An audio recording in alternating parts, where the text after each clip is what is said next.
somewhat modern. So around here, like say funny. if there was a TV show or a movie, you could say around a certain year or something. And that's kind of the thought that I had, because I didn't want to have to.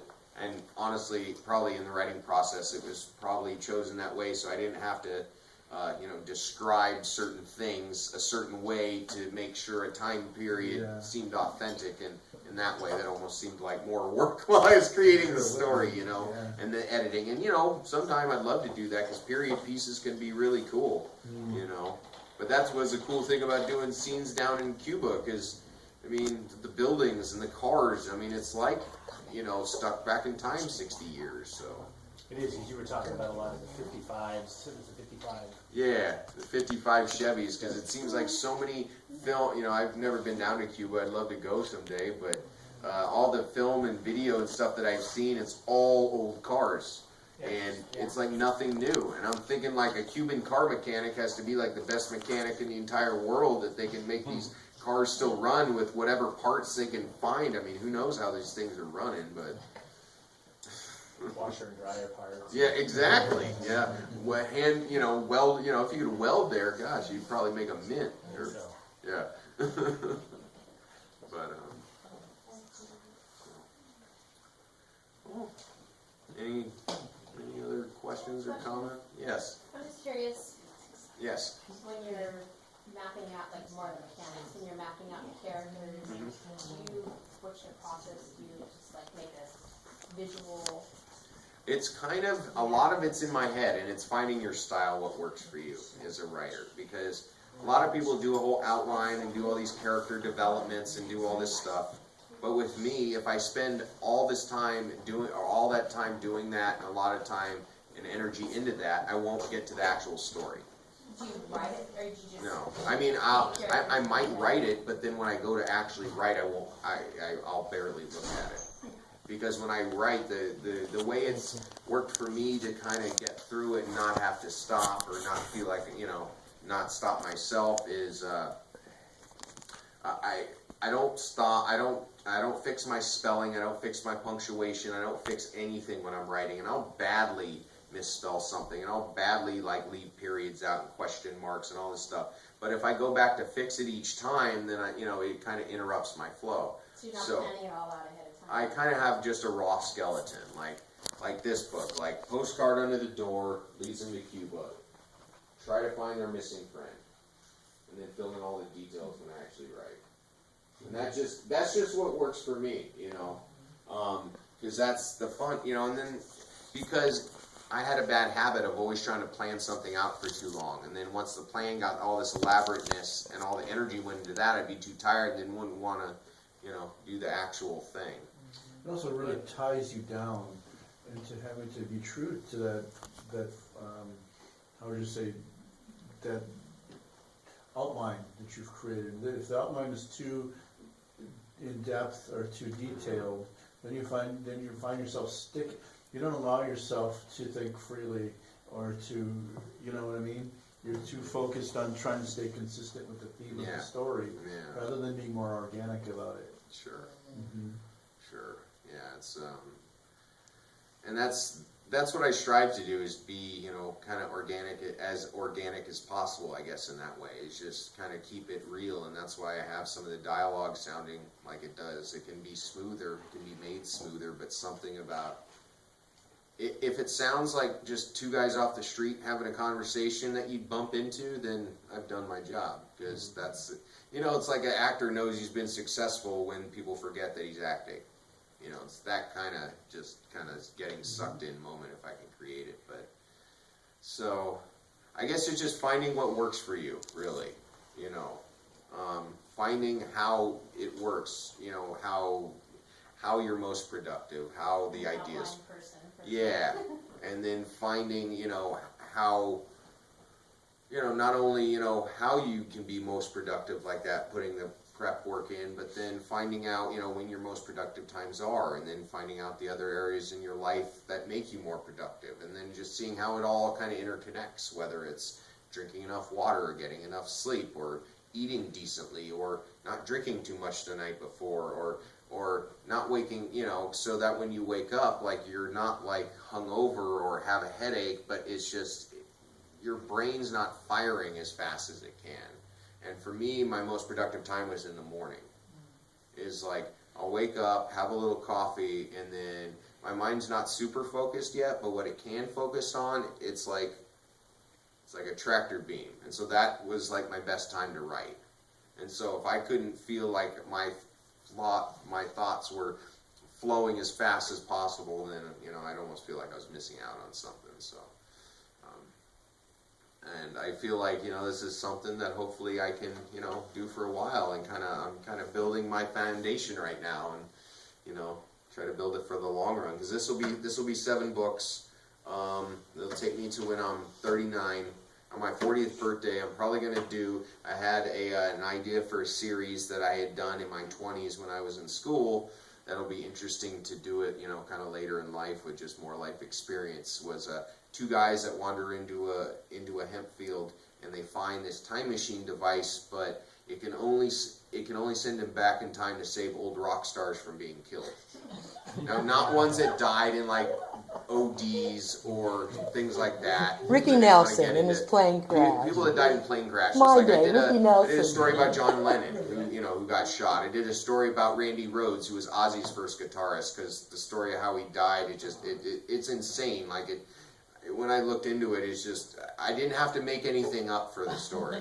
It's just kind of crazy. You have to say Stevie Ray Vaughan. Yeah, Absolutely. The helicopter crash, exactly, stuff like that, yeah. So that could be a whole nother series. So it's, you know, it's interesting to have ideas that'll take me, you know, 15 years down the line, but I guess that's kind of comforting in a way. No writer's block. See, it's Yeah. all flowing. It's good. Yeah, so that's a good thing. And as I get a little better, and as it flows a little smoother, and I can see when, you know, when I can produce and how I can produce better, then it'll just, you know, hopefully people like it. I guess that's the best I can hope for. But So have you figured out when to walk away? You know, when you're trying so hard to get it to come out, and you know, you get so tense, and it's just like, ugh, you know, it's totally counterproductive. yeah, You know, sometimes I feel like, you know, I need to get away from my work. Mhm. So I have something else that I do instead, but frequently I still find myself in one of my 2 types of work that I will just keep trying to pound on it and pound on it and pound on it because I want to get it done now, you know. And so I still have a difficult time saying, you know what, I'm supposed to be doing something else. Mhm. You know, something else is really going to help me to be more productive later. So I don't have to get my writing done this morning by lunchtime. You know, I need to go to the beach, and maybe I'll come back later, and later this afternoon or this evening will be a better time for me today. Yeah. You know, do you find yourself able to do that? Because I'm sure that through your writing process, and like you're saying, there are probably plenty of times where you feel like you're blocked. You know, you've got a block, and do you find that you're able to deal with those challenges more now after this, through the process of this book, than you have books in the past? Yeah, definitely. Because of finding that productive time for me was in the morning. Yeah. I also found that, like, you know, after writing, I'd write for like 3 hours, stop, and usually take a break, and try to go back at it in the afternoon, and I would never be able to do it. I just couldn't get back that focus. But that's only in the rough draft phase. That's only the actual creation phase, and that phase is not stopping myself, not punctual, you know, not any of that. But then in the editing phase, I noticed that when I was just reading it and fixing it and stuff, that can be done at afternoon, and then at that point, yes, I would, you know, have to go out and go somewhere, go to the beach, go to the river, something. And I noticed, like, after writing for a few hours, that when it would really flow, like, I would have to do some kind of physical activity, or I'd have to go take a walk, or I'd have to go hike somewhere, or something, because I just had just so much energy that came out. Like, if my body didn't make it come out, I'd just, you know, I'd probably go crazy or something. But So while writing this book, has there been a day where you've just like been in the flow so much you get warm, first hour, 2 hours, you know, you're getting warmed up and you're really not into it, you know, But then all of a sudden you get into it and you're like writing for 5 or 6 straight hours. Yeah. Does that happen for you? Oh, it's happened, yeah. I mean, before, especially with this book, I never thought I could work on something for 7 hours at a time. You know, the point where like you get up and your butt hurts because you realize you've been sitting in the same position for like hours at a time. Even if your chair's comfortable, it doesn't matter. You know, if you haven't moved. But so yeah, I definitely found that, and it's great that I've been able to, because It's very exciting, isn't it? oh yeah, it was, and that was the feeling when I was writing it, especially because I described it like a good movie. You know, like you're watching a movie or something, and you're about halfway through, and you're really into it, and all this stuff's happening, and you get almost like upset that you want to know how it ends, like right now. You want to know the end because you just can't take it anymore, and all this stuff's happening. That's how I felt when I was writing the book.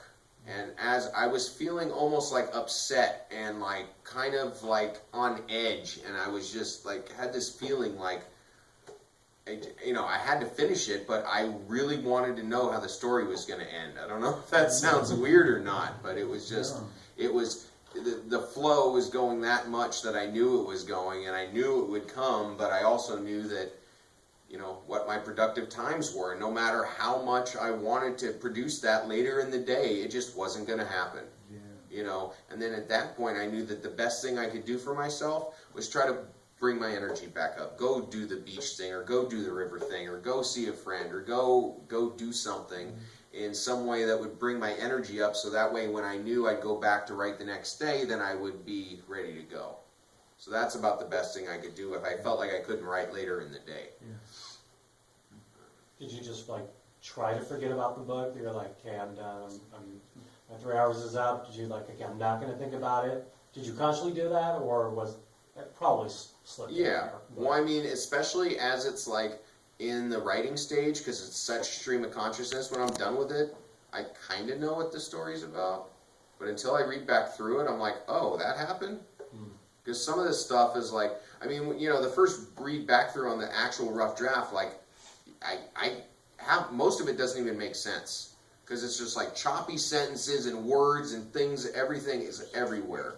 But there's some good nuggets in there. I mean, and you chop and you hack and, all of that, but it's if you don't get it all out there, you're going to miss some good stuff. So that's just been definitely part of my process, part of getting it out. But speaking of getting it out, it seems to be what I've always noticed is that the best artists aren't necessarily the best marketers. And I love photography. I study photography. sure, yeah. And so I see sometimes the people that are the most successful, in my opinion, aren't even close to the best photographers. So from a marketing standpoint, what do you do to try to get your word out there? Because it's not easy. I was married to a writer, and it was a struggle. Oh, it definitely is. I mean, I have a Facebook page. Probably be working on putting a website together, because I can put photos and videos and stuff of the readings and have some links on there. But other than that, hope for an agent, I guess, or like somebody that'll like work with me that really like is an actual. Not mommy buns. Mom is great. Don't get me wrong. Mom is the publicist, and she's no professional. And I don't mind, Avenue connection. Yeah. Yeah, that's somebody that can plug me into, like, But see, and that's the thing, like, if I can get someone that markets well, that can actually help market this, that can plug it into markets, how the pay structure is set up and the percentages and stuff, I can make way more per book than someone at a big publishing house. But if going into a big publishing house is what it takes to really get my name out there, well, of course that's the way I'm going to go. Volume. Right, volume, of course. But if someone can help me create volume at this rate, I can make a decent amount of money. And not that I'm looking to make money, it sustains the passion. It sustains the passion, and, yeah, exactly. I don't know if this would be an option for you, but a couple of things that come to mind for me are touching bases with the Small Business Administration. They have a marketing professional there that helps, that's all they do is help you market your product. And I think he's the marketing manager now for the entire City of Eureka Park and Recs. He is a fabulous resource. And I bet I know exactly who you're talking about. Stevie Q or something? Was that his He's- name? When I go to Weight Watchers, Yes. yeah, So, he's been my leader for the last 5.5 years. So yes, I'm very acquainted with him. Yes. Okay, so then maybe not, but maybe you could, I don't know. Yeah. That's up to you. But then another, Cheats on his diet. well, who doesn't? Everybody does. We don't judge. Well, I missed that. What'd you say? You can't trust me, he cheats on his diet. And then another option would be getting in connection with like the Humboldt Made scene. there's that, you know what I'm talking about? Yeah, no, I've seen that with, I mean, the different hot sauces and different, Right, that's different what, things, yeah. those are the people that are attracted to it now, but they definitely promote and put out there everything made in Humboldt County, and this is made in Humboldt County. Are you referring to the business downtown in Old Town Eureka? Because there's a business that is just solely things that are made in, Oh, I know what you're talking about. and I think that if you could, I think honestly, if you could get a little bit of space down there with your books on it, it might be pretty productive. I mean, and there are a lot of travelers moving through that place. Yeah, so we want it to be a catalyst to something Yeah, outside of the county. yeah, definitely. That would be cool. That would be I'll cool. come up with the name of the business so I can give it to, I'll email it to you. Oh yeah, that would be great. That'd be great. I'll Yeah, get you on Facebook with it. cool. Yeah. And I mean, any kind of help I can get is. More readings like this. I Yeah. mean, there's Yeah. another one in And a couple anybody who weeks. could do a review. If I can get like a review done of the book, that's huge too, because then you can show that to somebody, or somebody wants to know what the book is about, or something like that. That's why I was lucky. A friend of a friend did a review of my first book, so I was really, kind of very thankful for that. But yeah, Is it the advertiser? yeah. That's cool, I just read that. Yeah, it was really kind of summed it all up good. I looked the guy up on the internet. He's written like 12 political books. I never heard of him, but apparently somebody knows he's written like 12 books. So a guy named Jonah Raskin, knew him through my friend Emily, who has written stuff off and on for the North Coast Journal and Los Coast Outpost for several years. Advertiser too is one of those papers, it's Yeah. a small town paper, but it's got national attention. Yeah. People, my dad subscribes to it. Oh, really? Crazy. Okay.